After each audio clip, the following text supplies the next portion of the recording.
Cervical cancer. अब cervical cancer की screening कैसे होती है? स्क्रीनिंग मतलब जांच कैसे होती है सर्वाइकल कैंसर की?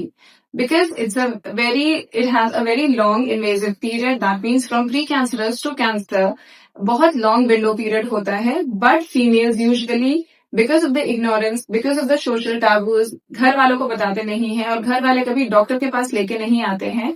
इसकी वजह से धीरे धीरे जब तक फीमेल्स हमारे पास आती हैं, that becomes a very last stage of the cancer और very wide spread cancer.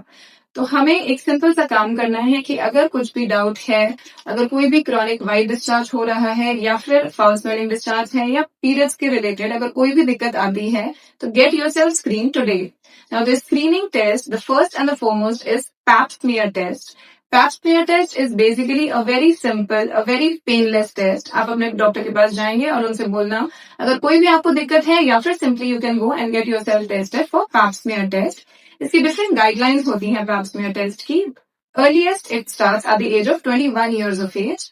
21 years of age के बाद में अगर पैप स्मीयर नॉर्मल आता है तो हर 3 साल में हम लोग ये टेस्ट रिपीट करा सकते हैं।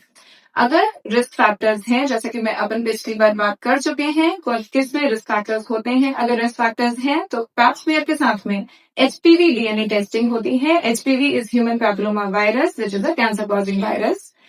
उनकी को टेस्टिंग होती है every 5 years. This test can be repeated and if it is till 45 years of age, this test can be repeated again till 65 years of age. That means even after post menopause, that means अगर periods बंद हो चुके हैं उसके बाद भी ये test repeat कर सकते हैं। लेकिन अगर तब तक ये टेस्ट नेगेटिव आते हैं या फिर कोई दिक्कत नहीं है या फिर कोई ऑपरेशन ही हो चुका है जिसमें यूट्रस और सर्विक्स दोनों निकल चुके हैं, तो ये हम टेस्ट कभी भी किसी भी स्टेज पे बंद करवा सकते हैं या फिर at last will be 65 years of age.